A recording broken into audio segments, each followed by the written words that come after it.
네, 안녕하십니까. 오토다이리 오종원입니다. 드디어 마세라티도 전동화 전략을 적용한 모델을 내놓기 시작했습니다.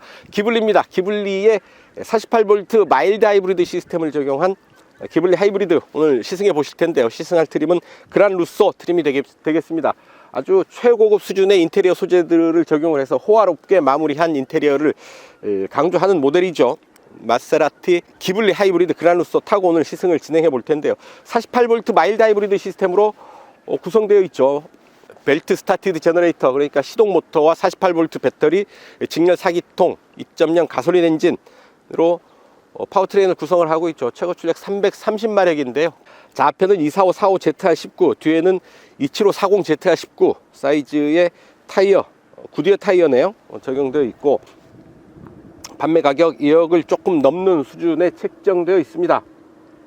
자, 마세라티가 선보이는 하이브리드 시스템, 과연 어떤 느낌, 어떤 효율, 어떤 성능을 만날 수 있을지요. 직접 시승을 통해서 그 느낌 여러분들과 공유를 해볼까 합니다.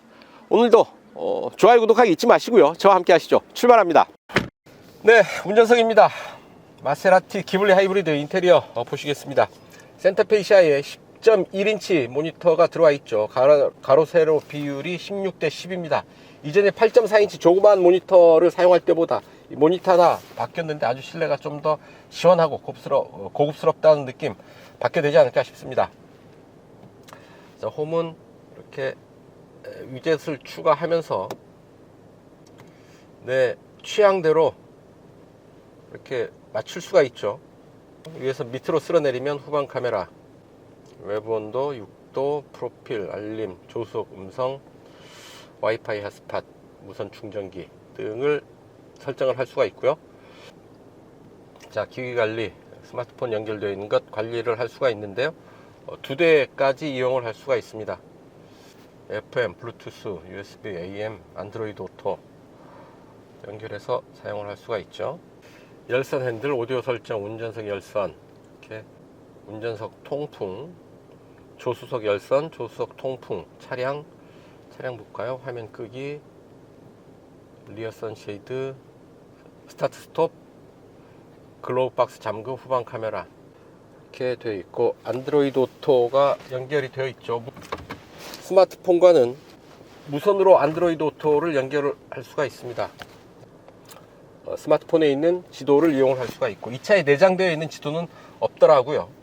그 모니터 아래에는 이제 공조 스위치들 들어와 있습니다. 그리고 스마트폰 무선 충전 시스템이고요. 그 옆에 C타입 그리고 2.0 USB 포트 각각 하나씩 들어와 있습니다. 이 부분 커버를 이렇게 닫을 수가 있고요.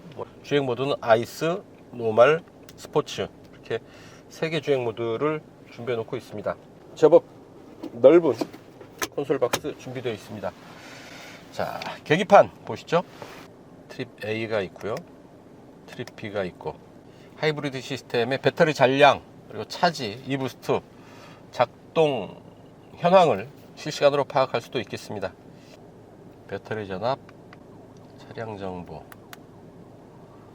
게이지, 온도, 타이어 압력, 주행 모드 이렇게 다양한 정보들 띄워서 볼 수가 있겠네요. 오른쪽에는 RPM 게이지, 왼쪽에는 속도계 이렇게 정리되어 있고요. 스티어링 휠 아래쪽에 아주 큰 사이즈의 패들 시프트 들어와 있습니다.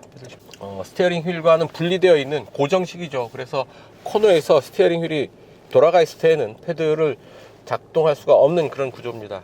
스티어링 휠 왼쪽에는 크루즈 컨트롤 작동 버튼이 있고요. 어댑티브 크루즈 컨트롤이 아니네요.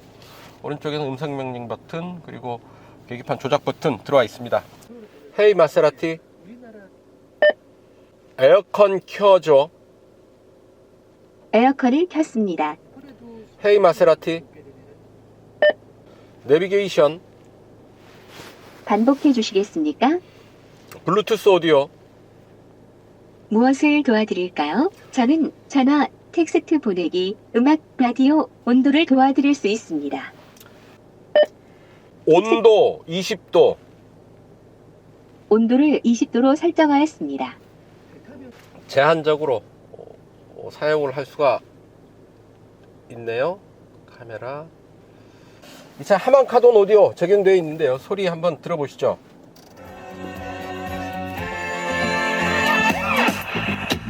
Welcome everybody, young, old, all you.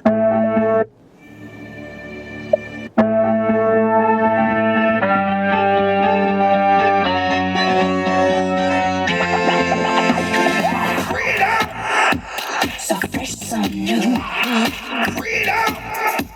It's all for you. Keep your ear to the ground. It's the best short time. 자, 아주 실내를 꽉 채우는 소리 들을 수 있고요.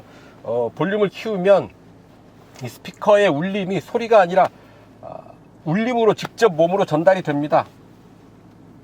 아주 소리 좀 키워서 달리면 어지간한 소음들은 싹 덮어버릴 수 있지 않을까 하는 생각이 듭니다. 스티어링 휠 하나, 둘, 2.5회전 정도 하네요. 자체 사이즈에 비해서 좀 더 예민한 조향 기대할 수 있지 않을까 싶습니다.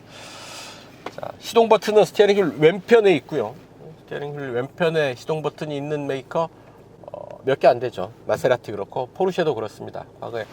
과거 레이싱의 전통을 가진 브랜드들이 이런 왼쪽 스타트, 왼쪽 시동 장치들을 지금까지 고집하고 있는 겁니다. 자기들이 갖고 있는 그런 역사와 전통을 어떻게든 얘기하고 싶은 그런 부분이 아닌가 싶습니다. 운전석 이 정도 살펴보시고요. 뒷좌석 잠깐 보겠습니다. 뒤로 가시죠. 뒷좌석입니다. 무릎 앞으로 주먹 하나 반 꽉 차게 들어가죠. 약간 등받이에 기대 앉으면 무릎도 앞좌석에 거의 다 을락말락 하게 되는 공간입니다. 그리고 차체 사이즈에 비해서 실내가 그렇게 넓다고는 할 수 없는 그런 느낌인데요. 자, 차창은 원버튼으로 절반 조금 더 열립니다. 원버튼 걸리면 내려오고 주먹 하나 이렇게 세워서 꽉 차는 정도의 머리 공간 남겨놓고 있습니다. 센터 터널이 아주 높죠. 손바닥 높이보다 더 높은 높이로 센터 터널 솟아 있어서 좌우를 정확하게 딱 경계짓는 구분짓는 벽처럼 역할을 하고 있는데요. 가운데 한번 앉아보면 아이고 좀 문제가 있습니다. 이 뒷좌석 가운데는 성인이 앉기에는 불가능하겠습니다. 이 머리 위 간섭이 심하고요. 머리가 위에 닿고 이런 경우에 타다가 과속방지턱이라도 이렇게 지나면서 충격을 받게 되면 좀 곤란한 상황을 마주할 수도 있겠는데요. 뒷좌석 가운데 자리 성인은 앉지 않는 게 좋겠습니다. 암레스트 이렇게 내릴 수가 있고요. 두 개의 컵홀도 준비되어 있네요. 그리고 이 안에 12V 전원구 그리고 USB 포트 2.0 USB 포트 하나 들어와 있습니다. 자, 그리고 이렇게 이 부분 잡아당기면 뒷시트를 이렇게 접을 수도 있겠습니다. 하지만 이 차 뭐 뒷시트 접어가면서 공간을 넓게 쓸 그런 차는 아니죠. 자, 뒷좌석을 위한 열선 두 단계로 조절을 할 수가 있고요. 좌우 분리해서 조절을 할 수가 있습니다. 또한 송풍구 준비되어 있고요. 오전 11시입니다. 뒷부분 이렇게 선쉐이드 햇볕 가리개 전동식 햇볕 가리개 배치되어 있습니다. 가운데 룸램프 들어와 있고요. 이 룸램프는 좀 양옆으로 분산 배치했으면 어떨까 싶네요. 이게 툭 내려와 있어서 헤드 클리어런스를 제한하는 요소가 되기도 합니다. 어쨌든 뒷좌석 생각보다 그렇게 넓지는 않다. 하지만 최고 수준의 소재를 사용을 해서 고급스러움은 최고 수준이다 라는 점 말씀을 드립니다. 네, 뒷좌석 이 정도 하시고요. 이제 달려보셔야죠. 자이로로 갑니다. 좋아요 구독하기 누르시고 함께 하시죠.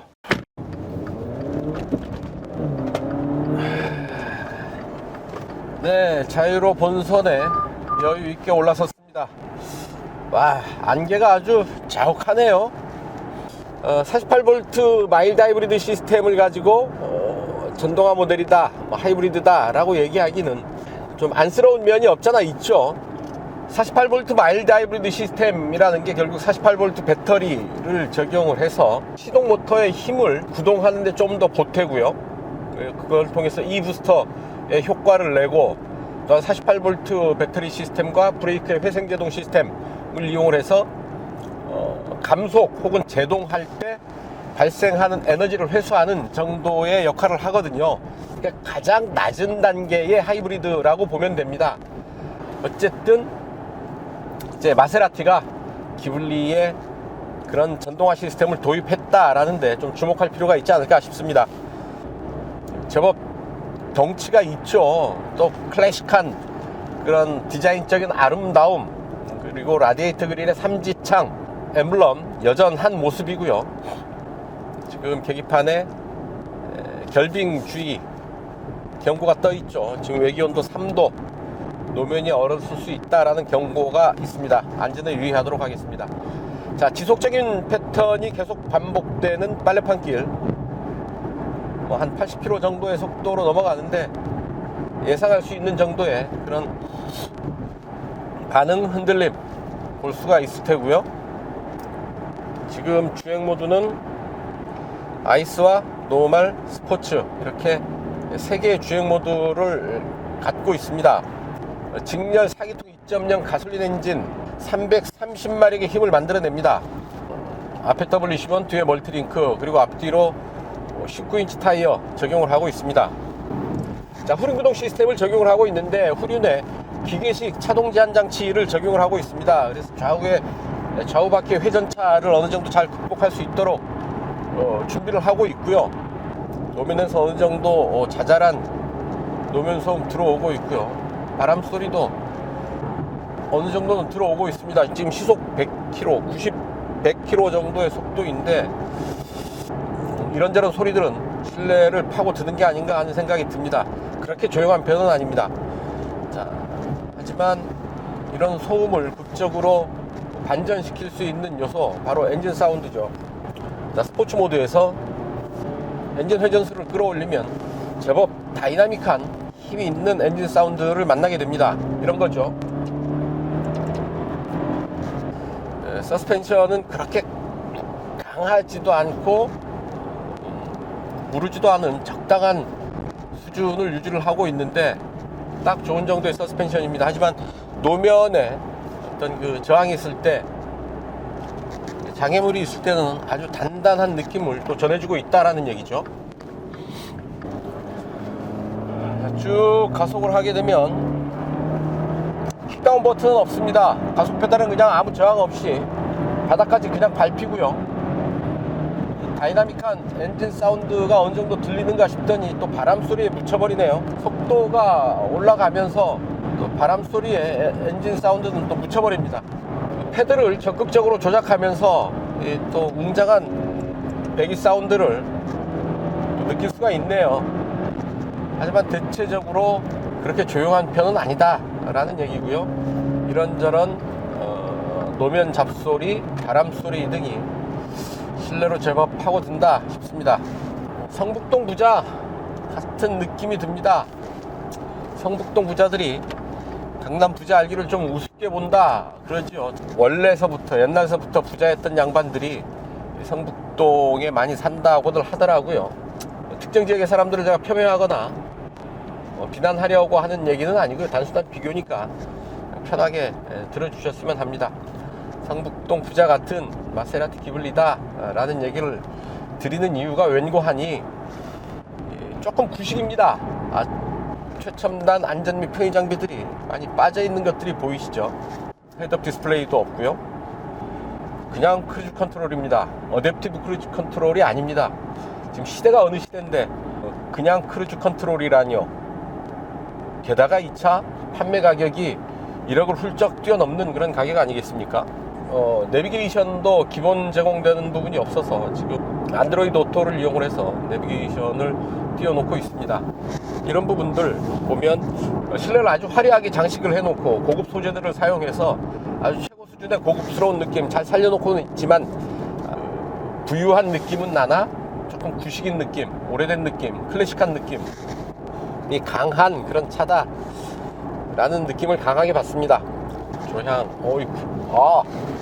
야, 조향 반응 끝내줍니다. 슬쩍 스티어링을 틀어보는데 아주 빠르게 적극적으로 반응을 하는데요. 브레이크 소재를 주철과 알루미늄 합금 소재로 사용을 했습니다. 그만큼 경량화했다라는 얘기고요. 강성은 유지하면서 경량화했다라는 얘기겠죠.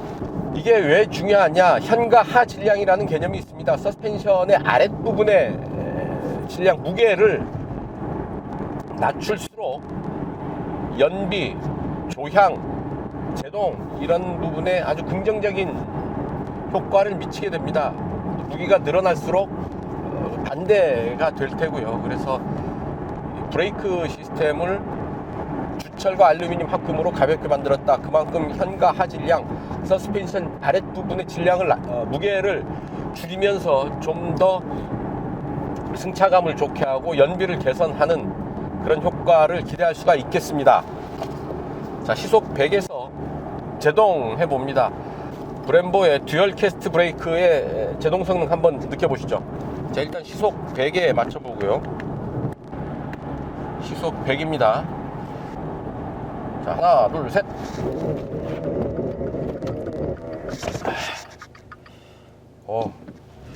제동거리는 조금 있어 보입니다. 이렇게 강하게 딱 멈춰서는 게 아니라 어느 정도 거리를 끌고 가면서 제동을 하는 느낌인데요. 자, 앞에는 6피스톤, 뒤에는 4피스톤 브레이크 캘리퍼를 사용을 하고 있고, 앞에는 360mm, 뒤에는 345mm의 브레이크 디스크를 사용을 하고 있습니다. 마세라티의 설명으로는 시속 100에서 제동을 했을 때 약 35.5m 정도의 제동 거리를 얻을 수 있다고 설명을 하고 있습니다. 네, 이제 자유로 마지막 구간이죠. 고속 코너링으로 마무리를 해볼까 합니다. 근데요, 속도를 쭉 끌어올리고 제동 턴. 야, 이거 상당히 놀라운 그런 코너링 성능 보여주고 있는데, 아주 빠른 속도임에도 불구하고 상당히 여유가 많이 느껴지고요. 뉴트럴한 중립적인 조향의 느낌이, 반응이 또 빠릅니다. 바로바로 반응을 해주고 있어서 코너에서 다이나믹한 하지만 안정감 있는 그런 느낌, 재미를 느끼게 된다라는 얘기죠. 늘 드리는 말씀이지만 재미가 과하면 위험하게 되는데요. 좀 더 폭넓은 구간에서 재미를 느낄 수 있는 차가 아닌가 하는 생각이 드네요. 코너에서 이 차 아주 재미있습니다. 자, 그래서 이 차 판매 가격이 얼마냐? 그란 스포츠가 있고 그란 루소가 있고 또 그냥 노멀한 하이브리드 트림이 있는데, 이탈리안 럭셔리의 자존심이라고 할 수 있을까요? 뭐 아주 호화스러운 인테리어가 돋보이고 소재 하나하나가 보통이 아니다, 뭐 보통 수준이 아니다, 상당히 고급스러운 소재들을 사용하고 있다라는 점 충분히 인정을 할 수 있지만, 또 돌아보면 빠져있는 부분들이 또 간간히 눈에 보이고요. 그래서 자, 1억 2천만 원 정도의 가격을 생각하면 또 아쉬운 부분들이 눈에 띄는 것 또한 사실입니다. 어쨌든 이것이 이탈리안 럭셔리 마세라티다, 마세라티 기블리다 라는 얘기고요.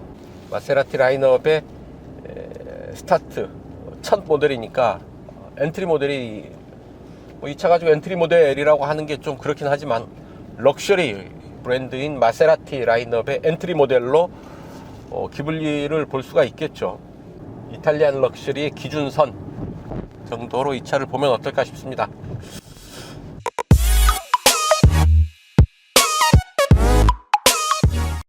네, 시속 100km 가속 테스트 하겠습니다. 최고 출력 330마력이고요. 공차 중량 2030kg입니다. 그럼 마력당 무게비 약 6.25 kg이 되는데, 메이커에서 밝히는 이 차의 시속 100km 주파 시간은 약 5.7초가 되는데요. 대략 6초에서 7초 사이 정도로 시속 100km 기록할 수 있지 않을까 싶습니다. 자, 48V 마일드 하이브리드 시스템이 있어서 가속할 때 어느 정도 동력을 보태주는 효과를 기대할 수가 있겠죠. 이 부스트 효과인데요. 일단 에어컨 끄고요. 스포츠로 갑니다. 하나, 둘, 셋.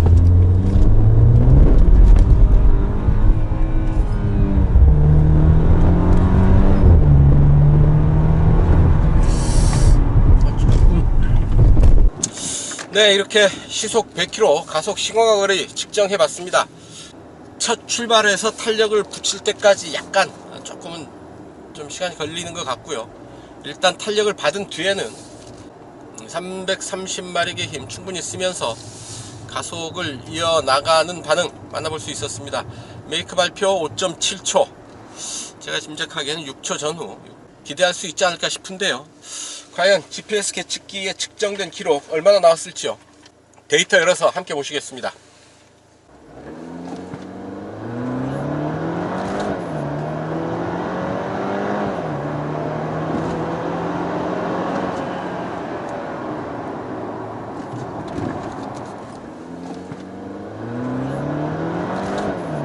Kiss for you.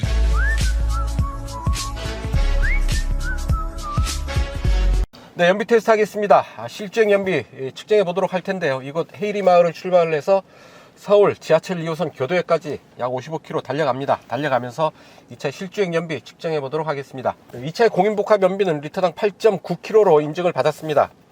지금 외기온도 14도. 에어컨은 끄고 가도 좋겠습니다. 그래서 에어컨은 끄고요. 아이스 모드로 이동을 하죠. 참, 그리고 트림 미터를 세팅을 다시 하죠. 예, 세팅을 해서 갑니다. 출발합니다.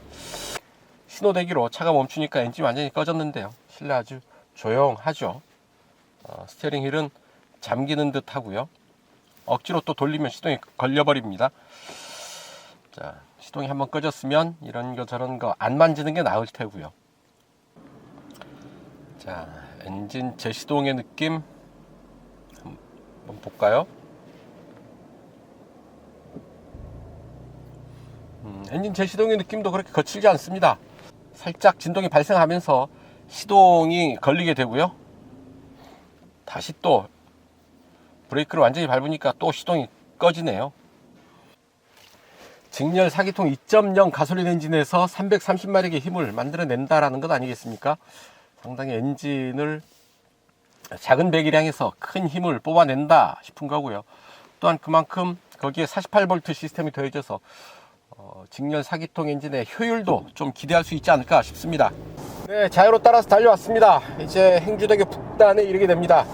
이제 자유로 벗어나서 올림픽대로로 이어가겠습니다. 이곳까지 달려온 연비 리터당 15.1km 기록을 하고 있습니다. 주행거리 29.3km, 평균 연비 리터당 15.1, 평균 속도 시속 64km 기록하고 있고요. 27분 동안 달려왔네요.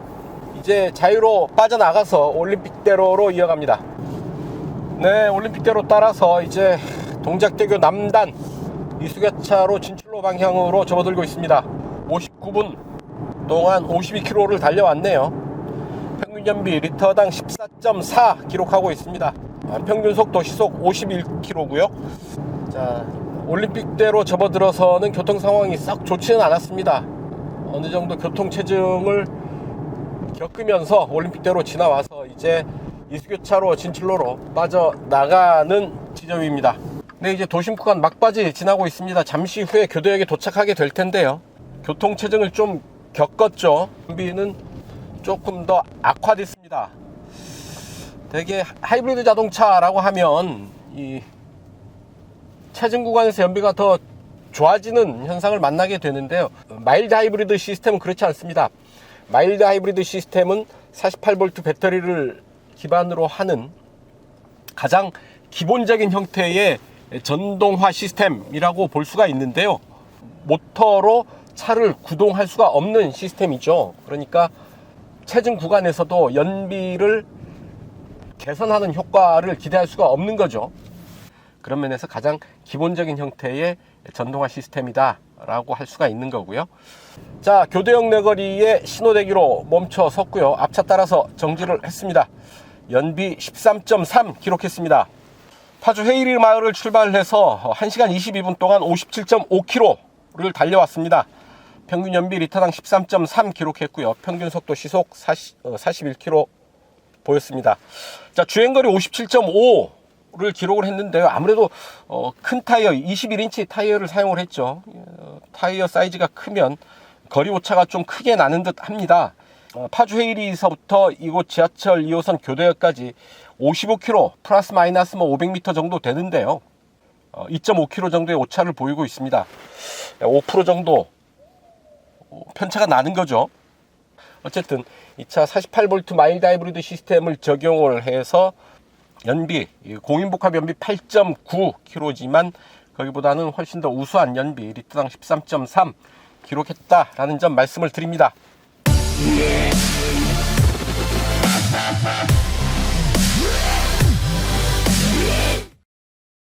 네, 단도직입입니다. 이 차 마세라티 기블리 하이브리드 타면서 느꼈던 사소한 불편함 몇 가지 말씀을 드릴 텐데요. 차의 격, 가격, 또 인테리어의 수준 등에 비추어 볼 때 안전 및 편의 장비들이 너무 허술하지 않나 싶습니다. 크루즈 컨트롤 적용되어 있습니다. 어댑티브 크루즈 컨트롤도 아닙니다. 차선 이탈 방지 장치 여기 적용되어 있지 않고요.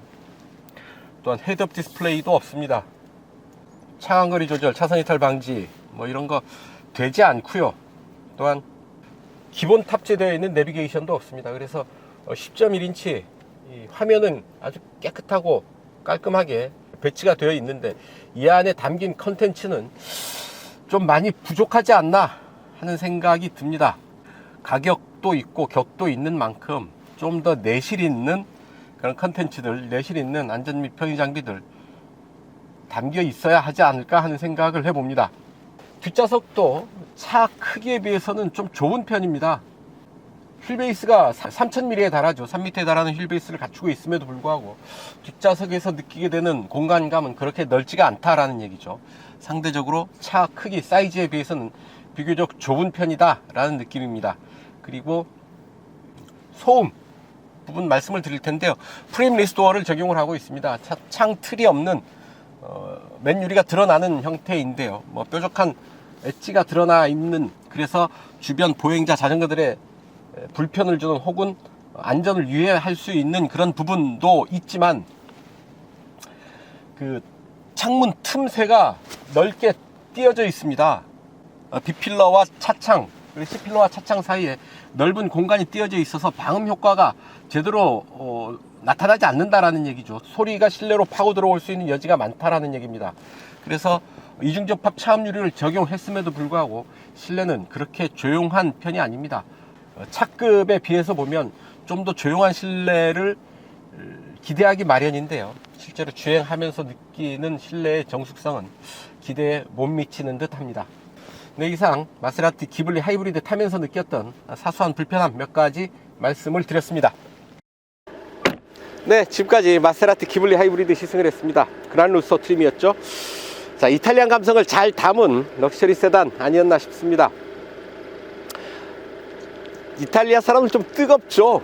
하지만 정도 많고 그런 느낌을 받게 되는데요. 이 차 좀 뜨거운 열정을 잘 품어내고 있지만 여기에 차가운 마일드 하이브리드 시스템의 효율도 잘 간직하고 있는 그런 부분들 느낄 수 있지 않았나 싶습니다. 잘 달리고요. 330마력의 힘 충분합니다. 일반 도로에서 어떤 그 고성능을 여유 있게 느끼기에 충분한 힘 드러내고 있고, 거기에 48V 시스템이 지원을 해서 약간의 힘, 또 조금 더 좋은 효율을 기대할 수 있을 듯 해 보입니다. 물론 허점도 좀 보이죠.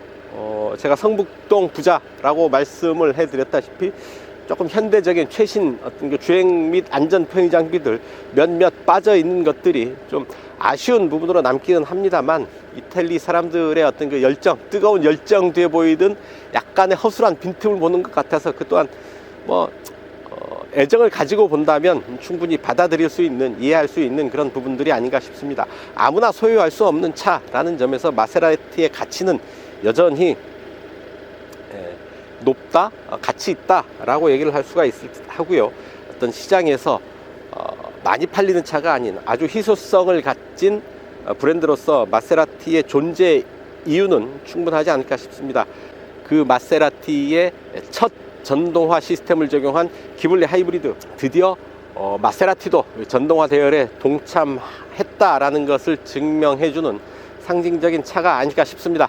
네, 오늘 시승 여기까지입니다. 지금까지 저는 오토다이리의 오정훈이었고요. 여러분들 좋아요, 구독하기 눌러주시면 저는 이만 물러가겠습니다. 시청해 주셔서 감사합니다.